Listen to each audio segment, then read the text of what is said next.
Ողջույն, սիրելի հեռուստադիտողներ, եթերում ազատ շփումն է։ Դե ինչ, երեկ Հայաստան դաշինքը մի անակնկալ մատուցեց մեզ բոլորիս, ում մտքով կանցներ, թե ով կարող է լինել Հայաստան դաշինքի վարչապետի թեկնածուն։ Նրանք ինտրիգը պահեցին մի 2-3 օր, ամեն մի պատգամավոր իրենց ներկայացուցիչներից դուրս եկան, այ մենք, չգիտեմ, օր էին ասում, ժամ էին ասում, կհայտարարենք, թե ով է մեր տեխնացուն, ով է մեր տեխնացուն, այն մարդ նստած մտածում ենք, տեսնես, ով է լինելու էս տեխնացուն, մեկ էլ հոպ, սյուրպրայզ, Ռոբերտ Քոչարյանը։ Ու այստեղից արդեն սկսվում են հետաքրքիր պրոցեսները, հետաքրքիր են առումով, որ ոնց որ ռեինկարնացիայում լինենք։ Ելավ, ելույթի ժամանակ նախ համարեց եւ դիտարկեց վարչապետի թեկնածուի առաջադրվելը պաշտոնի իջեցում։ Հա, հենց այդպես էլ ասեց, չեք հավատում, բացեք նայեք։ Ասում է, այնտեղ ներկայացնում է Անան Մկրտչյանը, ասում է Արցախի առաջին նախագահ, չնայած Արցախի առաջին նախագահ չի եղել ինքը, բայց ամեն դեպքում Արցախի առաջին նախագահ, Հայաստանի Հանրապետության երկրորդ նախագահ, վարչապետի թեկնածու, մեկ էլ լավ ասում է, լսում եք, չէ, նախագահ, մեկ էլ վարչապետ, սա պաշտոնի իջեցում է։ Բայց լավ է անում, ասում է, որովհետև պաշտոնի իջեցումը ինքը պիտի տեսներ այս տարիների ընթացքում ճաղերի ետևում, որ տեսներ որն է պաշտոնի իջեցումը, ոչ թե թույլ տրվեր, որպեսզի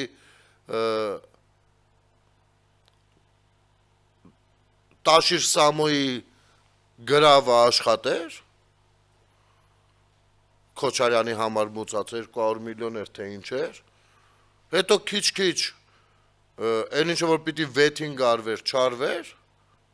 հետո պիտի թույլ տրվեր, որ փաստաբանների պալատը առհասարակ մոնոպոլիստական դարար Կտրիշ Ներսիսյանի ըստ էության կուսակցությունը, դեռ մի բան էլ նրանց աշխատավարձը գումարը ամսեկան մենք փակվեինք, հիմա էլ դուրս գար դիտարկեր վարչապետի պաշտոնը պաշտոնի իջեցում։ Ճիշտ անում։ Եվ այո, այս ոլորտը, դատաիրավական ոլորտը, ես դատաիրավական ոլորտ ասելով նկատի ունեմ ոչ միայն դատարաններին, այլ նաև քննչական մարմիններին, անվտանգության ծառայությանը եւ այլն։ Ինչու ոչ, նաև ազգային ժողովում համապատասխան հանձնաժողովներին, սա էլ ասեմ։ Որպեսզի հիմա կանգնի վարչապետի պաշտոնը դիտարկի որպես պաշտոնի իջեցում։ Այս մարդը չի հասկացել, որ Հայաստանի Հանրապետությունը վաղուց անցել է պարլամենտական կառավարման մոդելին, որտեղ որ այո, ոչ թե առաջնորդ են իմաստով առաջնորդ, այլ ազգային ժողովում քաղաքացիների կողմից մանդատ ստացած ներկայացուցչական կազմն է առաջին համարում խաղում։ Եվ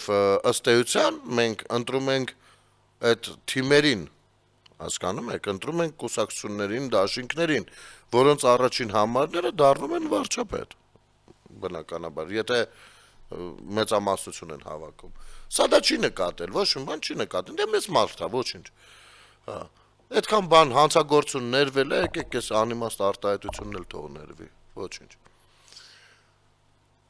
Ու խոսքը սկսում է դարձյալ պայքարով Արարատ լեռան ֆոնին։ Տեսեք, ես ուզում եմ իրար ճիշտ հասկանանք, ժողովուրդը։ Այն որ Արարատ լեռը մեր բոլորիս խորհրդանիշն է, բոլորս կրում ենք մեր սրտում, այն որ ինքը պատմական, հայկական է եւ հայ ժողովրդի սկզբնաղբյուրն է, որպես այդպիսին մատնանշում, խորհրդանշում, քրիստոնեայության առումով նույնպես, ավանդազրույցների առումով եւ այլն, սա չի քննարկվում ու չի էլ կարող քննարկվել։ Անգամ ոչ միայն Արարատ լեռը, շրջակա տարածքը մեր էթնիկ բնակավայրերն են եղել, մեր հայրենիքն է, ես չեմ կարող դադարել ընկալել դա որպես հայրենիք, ինչպես եւ Արցախը, բայց պետական գործչի հայտ ներկայացրած մարդը պիտի գիտակցի, որ Հայաստանի Հանրապետության մասին է խոսքը, ու ինքը Հայաստանի Հանրապետության այն տարածքով ինչ որ կա, այդ տարածքի պետական գործիչն է, ու չպիտի անի քայլեր, որոնք հնարավոր են ինչ որ պահին պետությանը վնաս հասցնել։ Հասկանում եք։ Ես ասեմ, Քոչարյան Ռոբերտը, այդ որ իրենց սաղ թիմով ում տեսնում թուրք են անվանում, 3 թուրքամետ թուրքերի սրտով քայլ արեց։ Թուրքերի սրտով։ Հիմա թուրքական իշխանությունները կարող են ունենալ ազդեցություն Հայաստանի իշխանությունները չէ միայն, այնտեղ ընդդիմություններ կա, այնտեղ ազգայնականներ կան, այնտեղ տարբեր տարժեր կան, ով ուզի այդ շերտերից կարա որոշակի ազդեցություն ունենա Հայաստանի ներքաղաքական պրոցեսների վրա։ Առավել ևս հաշվի, եթե առնենք մեր լրագրող շուշաթղթերին կամ շուշաթուղթ լրագրողներին, ովքեր որ մոմ են թուրքական այս կամ այն արտահայտությունը բերել ներմուծել մեր մեդիատիրույթ, իմացեք, որ դա ստացված բան է։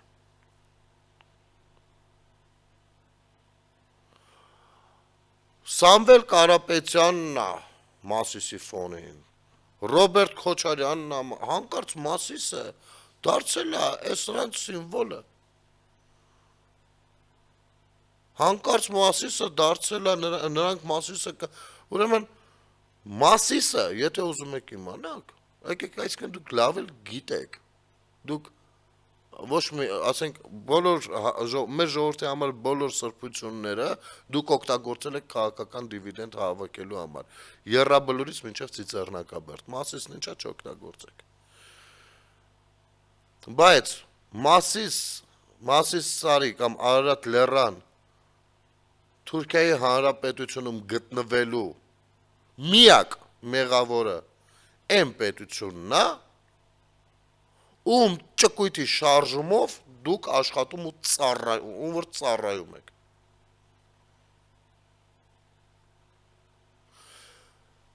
Ով Ռոբերտ Քոչարյանին սատարող դաշնակցական ուժը գոնե միջին ու ներքև, հա, ներկայացուցիչները, սա շատ լավ գիտեն։ Այն վերևում խեմ ասում բան չի, որովհետև այն վերևը շուտվանից բոլշևիկյան է։ Երեք շատ հետաքրքիր քննարկումների մեջ էինք ու մի հետաքրքիր բան բացահայտվեց ինձ համար։ Ես չգիտեմ, իմ հետի զրուցակիցներին ես կարողացա հասցնել իմ պատկերացումները կամ իրանք ընդունեցին թե ոչ, որովհետև տարբեր թեմաներից էինք զրուցում, բայց երեք ինձ համար դա բացահայտվեց այդ ձևակերպումը։ Ուրեմն մենք ասելով հայ ժողովուրդը կլինի Հայաստանի Հանրապետությունում, կլինի Սփյուռքում, հայրենասիրական գաղափարախոսությունը եւ ազգային գաղափարախոսությունը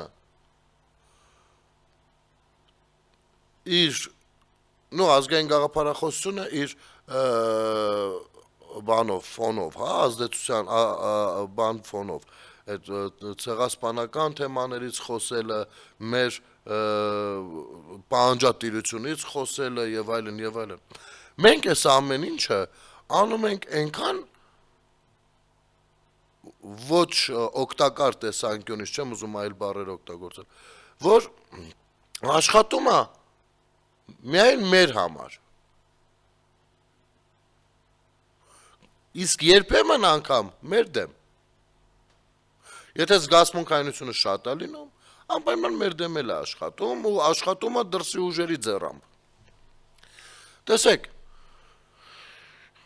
Չգիտես ինչ, ես մա ցենց օրինակը բերեմ, որ ըմբռնելի լինի, հա։ Ասենք կարող է մի հատ դուրս գան միտինգի, չգիտեմ, Զարթիր լաո են երկում կամ ելի դաշնակ դրո, հա։ Զարթիր դաշնակ դրո, բայց գալիս քո ականջին գոռալով է ասում։ Ռազմահայրենասիրական երկ, ես ապեր, ես դա գիտեմ։ Դու չէ, լավ ենք անում, որ ընդհանուր ինստիտուցիոնալ տեղեկություններ ենք հայտնում Սուլթան Համիդի ժամանակներից սկսած մինչև մեր օրեր, բայց դրա հիմնական մասը նախ պետությունը դպրոցների միջոցով դա տալիս է, իսկ այն որ դու ինստիտուցիոնալ ձևով ավելի թիրախային ու լայն ներկայացնում ես, ավելի լավ է դու դա աշխարհին ներկայացրու, ոչ թե աշխարհի հայերին, աշխարհում ապրող հայերին։ Ավելի լավ է մենք ուսումնասիրենք ու հասկանանք լավ վերջը մեր նպատակը, կոնկրետ նպատակը կարճաժամկետ, միջնաժամկետ եւ երկարաժամկետ կտրվածքով որն է։ Կա մարդ աշխարհում ով էս հարցերին կպատասխանի։ Ես իսկապես չգիտեմ, գուցե կա, ես ուշադիր չեմ եղել։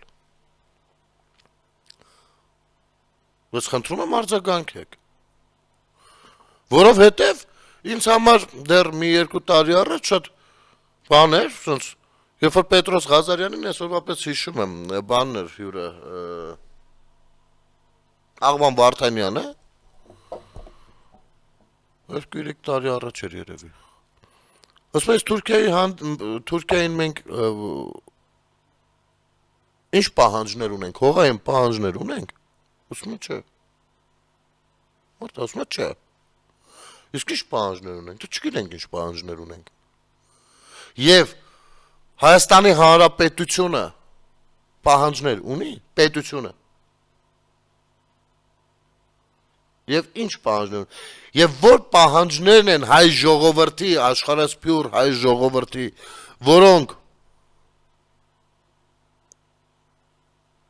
որոնց կարող է պետությունը աջակցի կամ չաջակցի, որովհետև օրինակ մեր հռչակագրի մեջ հետաքրքիր բան է գրած այդ մասով։ Սատարել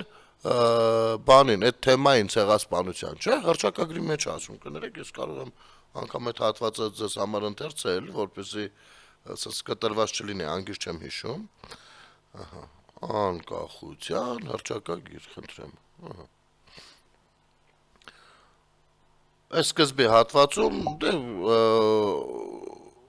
լավ, եկեք այսքան տեղը կարդամ, կետերը չեմ կարդա։ Հայաստանի անկախության հռչակագիր 90 թվականի օգոստոսի 23-ին հայկական ԽՍՀ Գերագույն խորհրդի առաջին նստաշրջանում ընդունված հռչակագիր Հայաստանի անկախության մասին։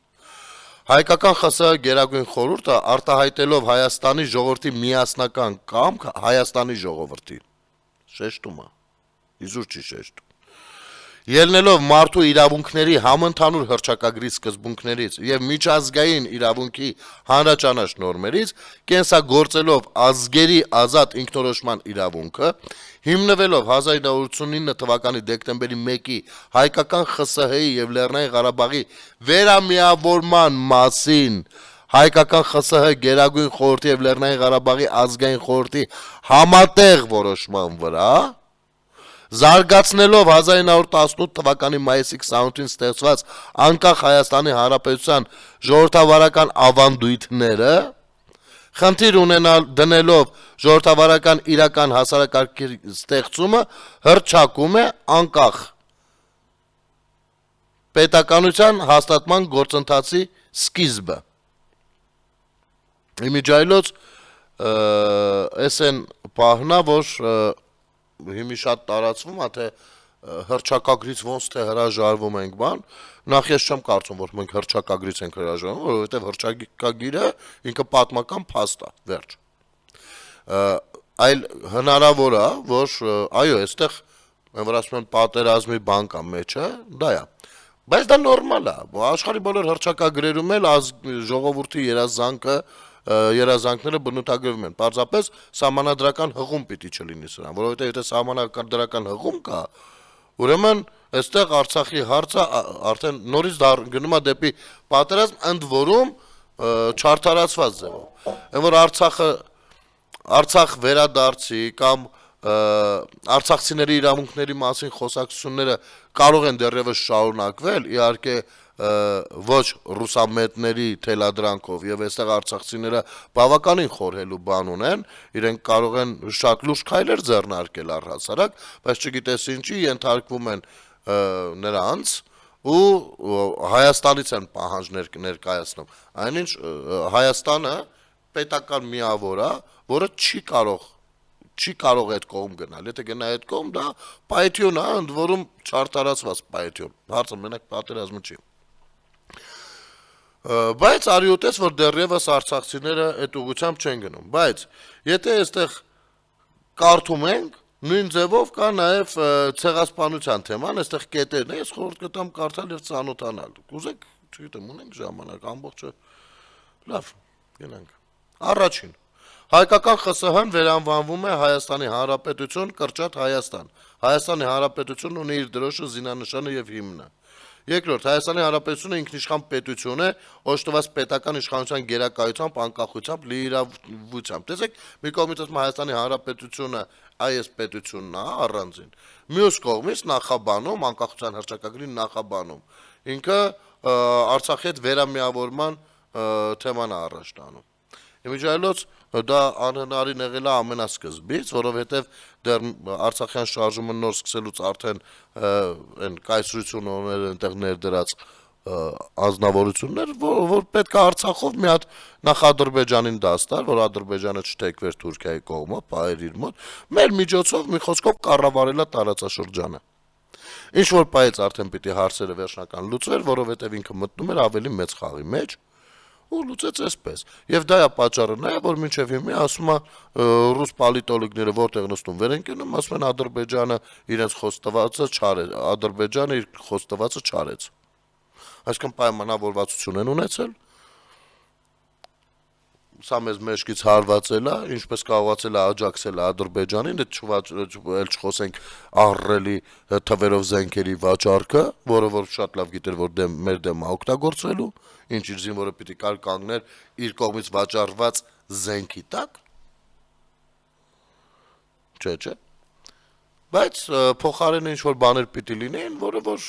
չեղավ կամ մասամբ եղավ եւ ամենայն դեպս չէր բավարարում Ռուսաստանի Դաշնությանը, ու այդպես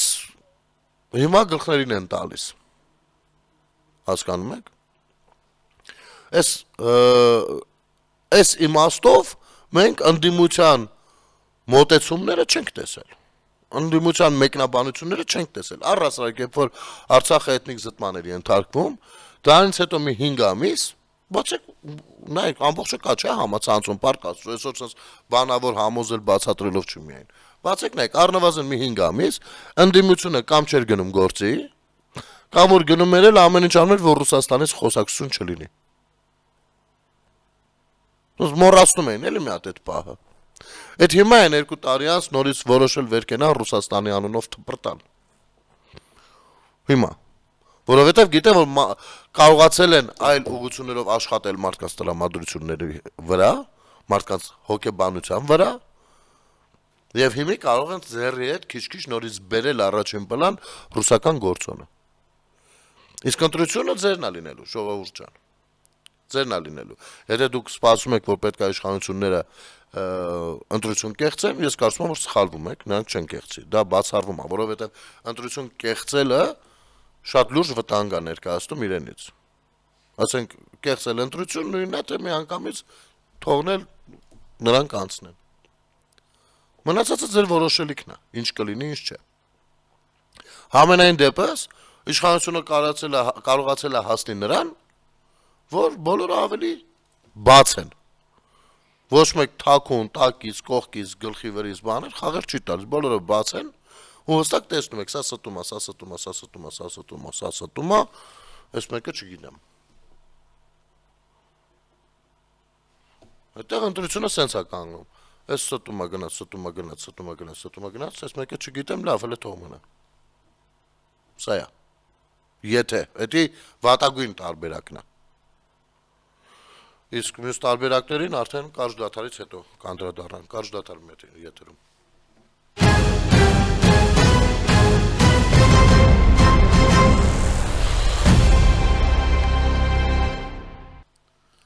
Վերադառնանք սիրելի հեռուստադիտողներ։ Ես չգիտեմ, քանիսն են ընթերցել անկախության հռչակագիրը։ Տեսեք, սրանք իմանալ շատ լավ իմանալով, որ մեր քաղաքացիները հռչակագրին այդքան էլ ծանոթ չեն, եւ այդքան էլ ուսումնասիրություններ չեն եղել, մարդկանց մեջ չի ներդրվել ամբողջովին, փորձում են ինչ-որ անընդհատ էլի զգացմունքային ֆոներ ստեղծել։ Մեր հռչակագիրը լավն է, շատ բաներ մեզ ասում է դրա մասին, եւ հռչակագիրը հեչանել չի լինի իհարկե, չի կարա դες բան լինի, բայց սահմանադրությունն էլ չի կարա հղում անի, որովհետեւ երբ որ խոսքը վերաբերում է տարածքներին, կներեք, օրինակ ասենք 1700 որ թվին էր, չեմ հիշում, բանը Միացյալ Նահանգների հռչակագիրը։ Իրենք եթե սահմանադրությամբ հղում անեն իրենց հռչակագրին, շատ ուրիշ բաներ է ստացվելու։ Անես միջազգային սկանդալներ, կարող է երրորդ համաշխարհային պատերազմը տենց անես գմփա, որ էլ կյանքում ոչ ոք չլինի, որ չորրորդի մասին մտածի։ Այսպեսի բաներ կան։ Բայց ոչ ոք այդ պահանջատիրությունը չի դնում։ Դա պատմական փաստ է, որովհետև հռչակագիրը անհրաժեշտ է լինում, որպեսզի արդեն մայր օրենք մշակվի։ Պետությունը գոյություն, այսինքն պետությունը ճանաչվի։ Հասկանում եք։ Ուրեմն, երկրորդ, Հայաստանի Հանրապետությունը ինքնիշխան պետություն է, օժտված պետական իշխանության գերակայությամբ, անկախությամբ, լիիրավությամբ։ Հայաստանի Հանրապետության ամբողջ տարածքում գործում են միայն Հայաստանի Հանրապետության սահմանադրությունը եւ օրենքները։ Եվ այս կետը նույնպես խախտել են դրանք։ Խախտել են իրենց այդ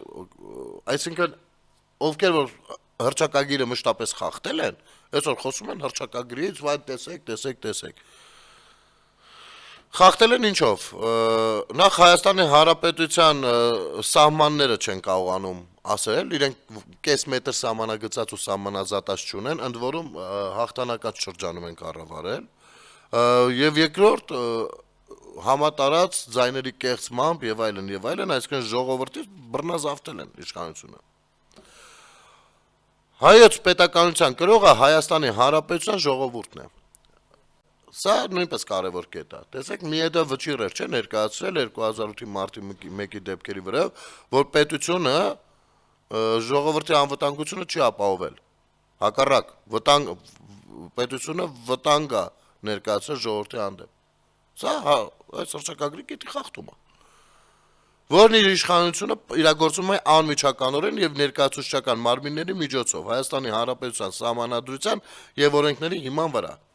Հանրապետության ժողովրդի անոնից հանդես գալու իրավունքը պատկանում է բացառապես Հայաստանի Հանրապետության Գերագույն խորհրդին։ Դա բնական է, Գերագույն խորհուրդ արդեն չկա։ Բայց պատմական փաստը կա։ Հիմա արդեն բան է, էլի։ Հայաստանի Հանրապետության տարածքում բնակվող բոլոր քաղաքացիների համար սահմանվում է Հայաստանի Հանրապետության քաղաքացիությունը։ Արտերկրի հայությունը Հայաստանի Հանրապետության քաղաքացիության իրավունք ունի։ Հայաստանի Հանրապետության քաղաքացիները գտնվում են նրա պաշտպանության եւ աջակցության ներքո։ Հայաստանի Հանրապետությունը ապահովում է իր քաղաքացիների ազատ ու իրավահավասար զարգացումը, անկախ ազգությունից, ռասայական պատկանելությունից եւ դավանանքից։ Սա հռչակագիրն է։ Այնպես որ այն մարդիկ, որ դուրս են գալիս, այս ազգի ներկայացուցիչներին են փնովում, այն ազգի ներկայացուցիչներին, դուք անկախության վրայով եք անցնում, անկախության հռչակագրի վրայով եք անցնում, հասկանում եք։ Եվ դավանանքի առումով նույնպես։ Այսինքն հենց այդ չիմացությունն է, որ դարձնում է վիճաբանությունների բան։ Եթե դուք իմանաք, հիմա եթե մենք բոլորս այս հասարակ պրիմիտիվ նորմերը իմանանք ու այդպես ապրենք, հավատացեք կյանքը շատ ավելի թեթև կլինի։ Հայաստանի Հանրապետությունը իր անվտանգությունը եւ սահմանների անձեռնմխելիությունը ապահովելու նպատակով ստեղծում է Գերագույն խորհրդին ենթակա սեփական զինված ուժեր, ներքին զորքեր, պետական եւ հասարակական անվտանգության մարմիններ։ Հայաստանի Հանրապետությունը ունի ԽՍՀՄ սպառազինության իր մասնաբաժնի իրավունքը, որը տվին գմփցրին։ Դիտավորյալ, հիշում եք, դեռ 90-ականներին բան։ Հայաստանի Հանրապետությունն ինքն է որոշում իր քաղաքացիների զինվորական ծառայության կարգը, այլ երկրների զորամիավորումները, նրանց ռազմական բազաները եւ շինությունները կարող են տեղաբաշխվել Հայաստանի Հանրապետության տարածքում միայն նրա Գերագույն խորհրդի որոշմամբ։ Հայաստանի Հանրապետության զինված ուժերը կարող են օգտագործվել միայն նրա Գերագույն խորհրդի որոշմամբ, սա պարզ է։ Հայաստանի Հանրապետությունը որպես միջազգային իրավունքի սուբյեկտ վարում է անկախ արտաքին քաղաքականություն, անմիջական հարաբերությունները հաստատում այլ պետությունների, ԽՍՀՄ ազգային պետական կազմավորումների հետ, մասնակցում է միջազգային կազմակերպությունների գործունեությանը։ Հայաստանի Հանրապետության ազգային հարստությունը, հողը, ընդերքը, օդային տարածությունը, ջրային եւ այլ բնական պաշարները, տնտեսական, մտավոր, մշակութային կարողությունները նրա ժողովրդի սեփականությունն է։ Ու այստեղ մի հատ հետաքրքիր է, չէ՞, որ մշակութային կարողությունները,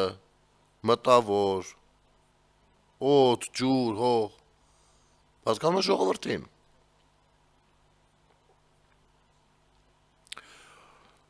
Տեսնում եք, ինչքան բանակ խաղ տված մեր իրականության մեջ։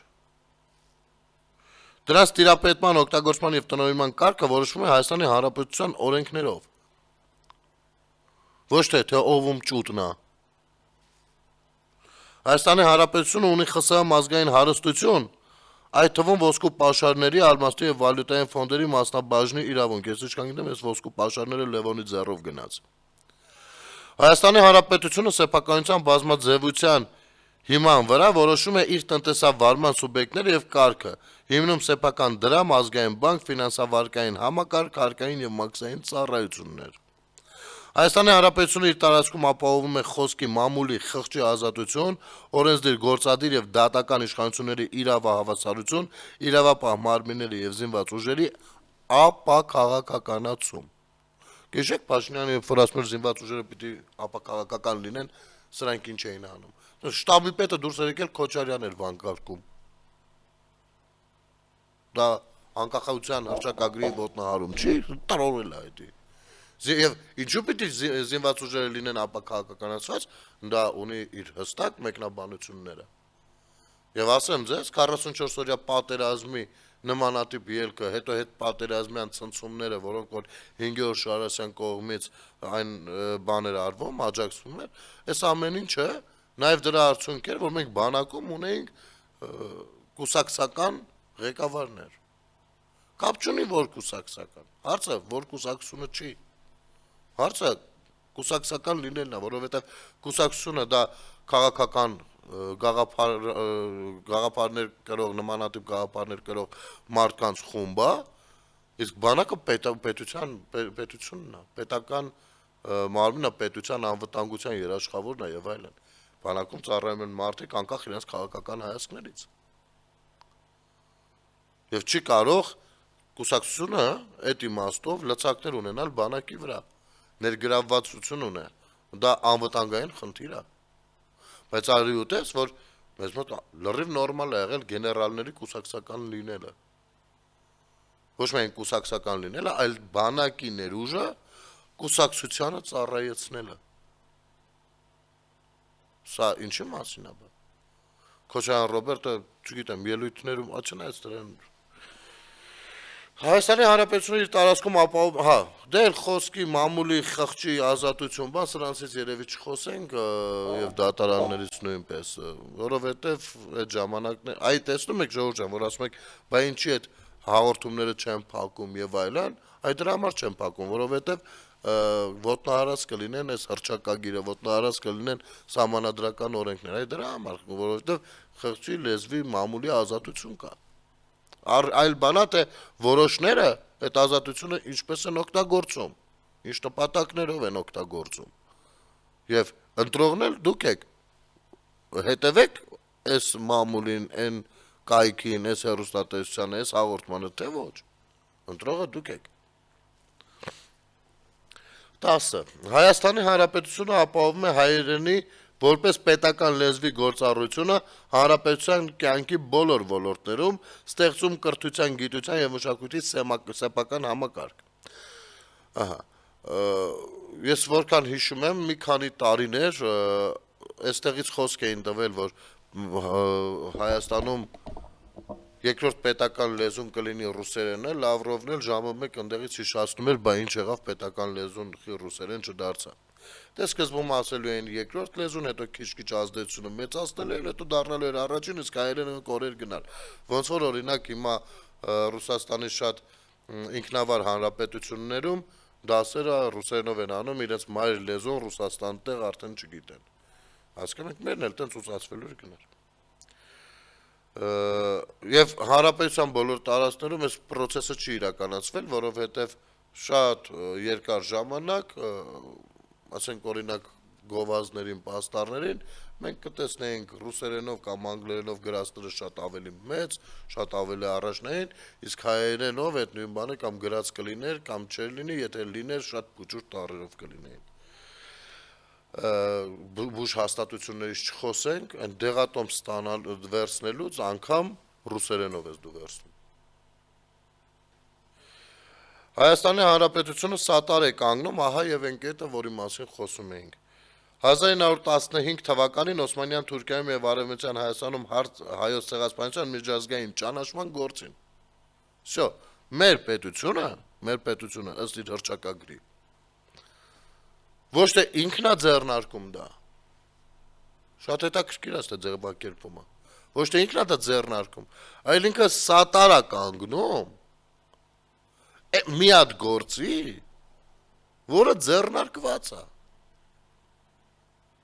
Հասկանում եք։ Ես չգիտեմ դա լավ է թե լավ չի, ես չեմ պաշտպանում այս թեզը եւ ոչ էլ թշնամի եմ այս թեզի հետ։ Բայց մեր հռչակագիրը ասում է, որ միջազգային ճանաչման գործ կա, որին պետությունը սատարում է։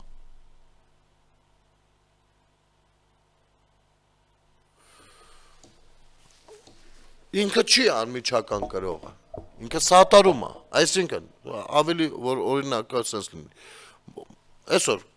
քաղաքացիական պայմանագիր կուսակցություն մարդիկ կան, որ սատարում են, չէ, եւ կգնան քվեարկաշրջաններ ձենք տա, բայց իրանք ոչ կպեական են, ոչ վարչապետ են դառնալու, ոչ քաղաքապետ, չէ, այս բաները, սատարողները։ Իրենք սատարում են։ Եվ նույնը այստեղ է, Հայաստանի Հանրապետությունը սատարում է դա։ Բայց պետականորեն ինքը չի կարող։ Չնայած այստեղ լրջագույն հարցեր կան, որովհետև ըստ էության Արևելյան Հայաստանի հատվածում շատ քիչ բնակչություն է եղել։ Այն էլ հիմնականում իրանահայությանն են այն հայությանը մի մասը այն հայությանը, ովքեր ժամանակին ապրել են այստեղ, նրանց տեղափոխել են Իրան, Պարսկաստան, եւ մյուս մասը, որ հետո այնտեղից բերվել է ռուս-թուրքական պատերազմը։ Այս կողմի խոսքով, այստեղ խառն է։ Հայաստանի Հանրապետությունում եթե գնանք հատիկ մարդկանց հարցանենք իրենց արմատների մասին, իրենք մեծ ամասությունը լինելու են Արևմտյան Հայաստանից։ Գաղթացներ, ամբողջությունը, Երևանի մեծ մասը, Շիրակի մարզի, մյուս։ Մարտունի, Գավառ, մի խոսքով։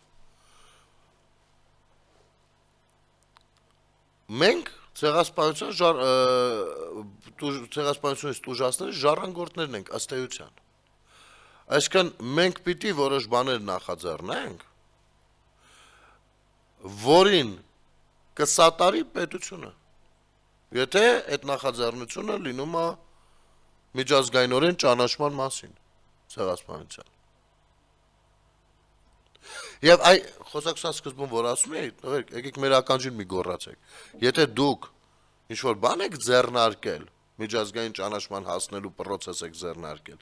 դա միջազգային հանրությանը պիտի ներկայացնեք, ոչ թե մեզ։ Հա, մեզ կարեք երկու բառով պատմենք, իմանանք ուր եք հասել, ինչ եք արել։ Բայց երբ որ դուք նստում պատմում եք, որ մեր հետ ցեղասպանություն են իրականացել, այդ մենք գիտենք։ Մենք նրան ժառանգներն ենք, դուք ում եք պատմում։ Ինչն եք պատմում, ում։ Դուք պատմեք, ում որ պիտի պատմեք, մնացածը մենք կլսենք։ Կողքից հանրային բաներ են դրանք, հրապարակային։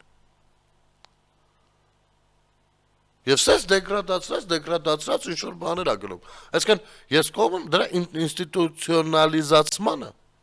եւ որոշակի տրանսֆորմացիային, որովհետեւ մեր մեջ դրացավ ոնց, այ հայրենասերը նա է, ով որ դուրս է գալիս ու ասում է Ստամբուլը արյան ծով է պետք սարքել։ Կարա լինի նաեւ դա,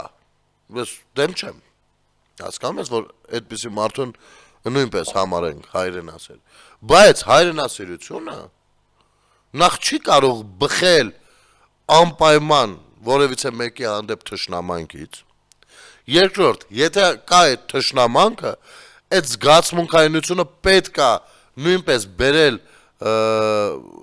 բանի դաշտ, սառը դատողության դաշտ ու հասկանալ ինչպես կարելի է process-ները առաջ տանել, որովհետև զգացմունքայնությունը, եթե շատ է եւ տակը գիտակցությունը քիչ, վստահ եղեք, դա դառնում է գործիք արտաքին ուժերի համար։ Քո թշնամությունը, քո թշնամական դրսևորումները ու քո զգացմունքայնությունը օգտագործում է քո դեմ։ Ինչն էլ որ սովետական միությունը ըստ էության երկար տարիներ արել է։ Երբ պետք է իմիջիայլոց քնացրել է, երբ պետք է ակտիվացրել է։ Հասկանում եք։ Եվ մենք ցավոք սրտի 91 թվականից հետո մենք մեզ հարցեր չենք տվել այս իմաստով։ Ես չեմ ասում պարտադիր էր դա հրապարակային սենց դնել, քննարկելը, որ մեր հակառակորդ երկրները կամ հարևան կամ թշնամի երկրները դա լսեն։ Բայց այնուամենայնիվ կարելի էր համապատասխան մարդկանցով, գիտական ներուժով, քաղաքական ներուժով, գիտակաղաքական ներուժով խորհրդակցություններ անել, պլանավորել ինչ-որ բաներ, որոշակի գործողություններ իրականացնել եւ ձեր գործերից հանրությունը կըմբռներ եւ կընդուներ այն մոտեցումները, որոնք որ կնկատեր։ Հեշտ պետք չէ դրանք լինեն հրապարակային բաներով, որ այսինչ գիտաժողովը ավարտվում է հետեւյալ հայտարարությամբ։ Մենք հայտարարում ենք, որ այսպիսի այդպես չի լինում։ Բնական է։ Բայց դուք եք ավելի լավ խորքային տիրապետողները, չէ, չեն կարող աշխարհի 10 միլիոն հայերով նստենք ու խորքային փորձենք տիրապետել այդ ամեն ինչին, չէ։ Մենք կարող ենք ունենանք ընտանեկան գիտելիքներ։ Մնացածը քաշող այդ իմաստով դուք եք, բայց մենք ինչ ենք տեսնում այս ժամանակահատվածում։ Ինչպեսի գործեր են արվել, ես չեմ թերագնահատում, գործեր որոշակի արվել են, բայց ինչ ներուժով։ Այսինքն, եթե մի նժարին դնենք ներուժը, դնենք ներգրավվածությունը տարբեր մարդկանց ու ինստիտուտների, դնենք իրականությունը, գաղափարախոսությունը, մյուսը, եւ մյուս նժարին դնենք այսօրվա դրությամբ գրանցված արդյունքները, մենք ինչ պատկեր ենք ունենալու։ Բավարարումա դա թե ոչ։ Եվ եթե ոչ, ես ոչ թե առաջարկում եմ մեղադրել ինչ-որ մեկին, որ չի բավարարում, այլ հակառակ հասկանանք ինչը չի բավարարում։ Եվ այ հենց այստեղ է, որ պետությունը իր սատարումը կարա ցուցաբերի։